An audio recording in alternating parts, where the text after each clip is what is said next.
escola. Us hem convidat avui aquí per compartir amb tots vosaltres el final d'un dels projectes que hem estat treballant, el rellotge.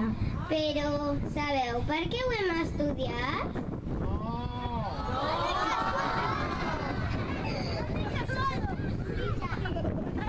Doncs si ho voleu saber, obriu bé els ulls i les orelles i escolteu atentament. Tot va començar durant la primera setmana de curs.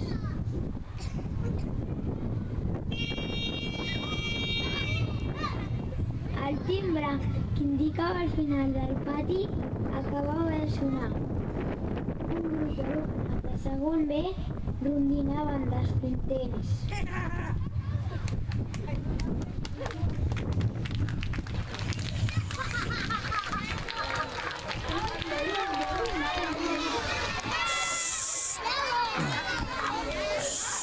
Ja s'ha acabat el pati, però si acabem de baixar de la classe. No just, no hem tingut temps de jugar. És veritat, ha sonat abans d'hora. No, el timbre sona a la mateixa hora de sempre. Mireu, ningú protesta. Que estrany que haurà passat. Ostres, ja ens ha tornat a passar. Què ha passat? Explica't. Doncs ha sortit tard. No és la primera vegada que passa. És veritat, també ahir ha passat el mateix. Ni tanta no, tenia que pensar en la solució.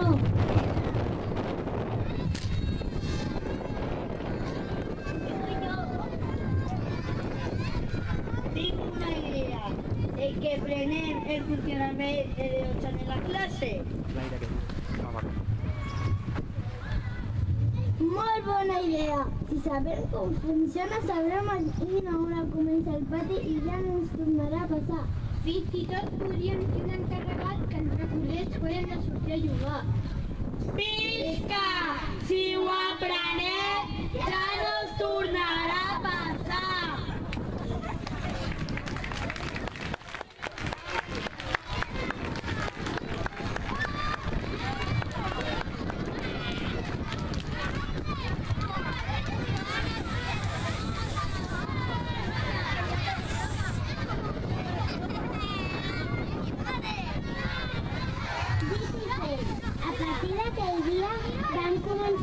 I descobrir un munt de coses sobre els rellotges. Vam buscar informació amb l'ajuda de les nostres famílies, la vam compartir amb els altres i fins i tot vam convidar un expert, en Juan Carlos, perquè ens expliqués coses. Amb ell vam aprendre que a part del rellotge d'agulles que teníem a la classe, n'hi havia d'altres molt curiosos. Alguns funcionaven amb piles, d'altres amb aigua o amb sorra, i fins i tot alguns amb la llum del nostre sol. Un bon dia va arribar a l'escola una mestra nova que ens deia. Amb ella vam tindre l'oportunitat de pensar i decidir com construir la nostra primera rellotge d'escola. Vam haver de pensar i comprovar quina era la millor parella.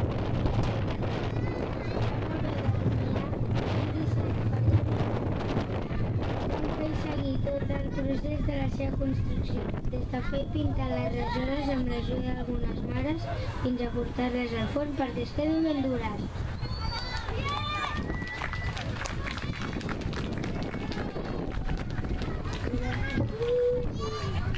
Al cap d'uns dies, la Mireia ens va escriure per explicar-nos que les rajoles ja estaven cuites.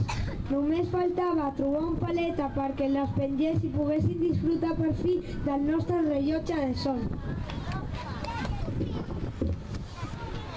Una companya de l'escola de segon B, la Sílvia Torres, aprofitant que el seu pare treballava de paleta, li va preguntar si volia participar. En Frank no ho va dudar ni un sol instant i va dir que tal, que estava totalment disposat. Al cap d'uns dies, en Frank, pare de la Sílvia Torres, va acabar d'enganxar les rajoles del rellotge de sol.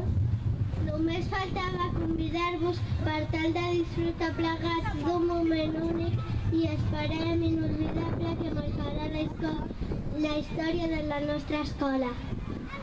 Per fi avui, 20 de març 2013, aprofitant l'arribada de la primavera, us volem presentar el nostre primer rellotge de sol de l'escola. Un fort aplaudiment.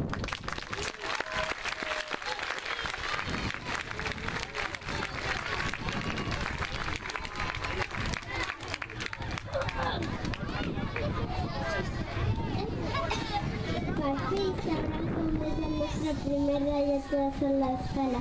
I no patim si no sabeu com funciona. Us prometem que en breu passarem per totes les classes a explicar-vos en tot detall quin és el seu funcionament. Esteu preparats i preparades?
I en especial demanaria un fort aplaudiment a totes les persones que han pogut col·laborar i en especial la Mireia, impulsora de tot el procés.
Hola a tots i totes, moltes gràcies per la vostra presència avui aquí.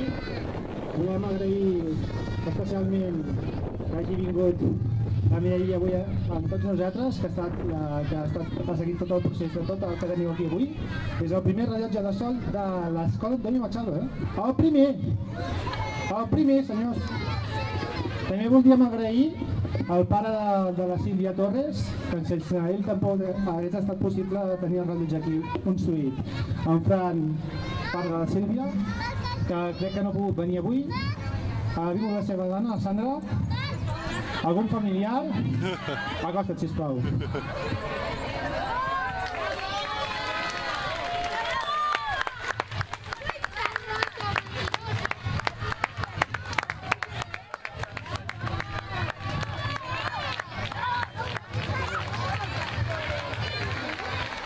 Molt bé.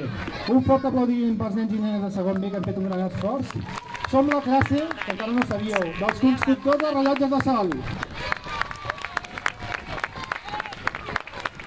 I també un fort aplaudiment per en Dani, que també s'ho mereix més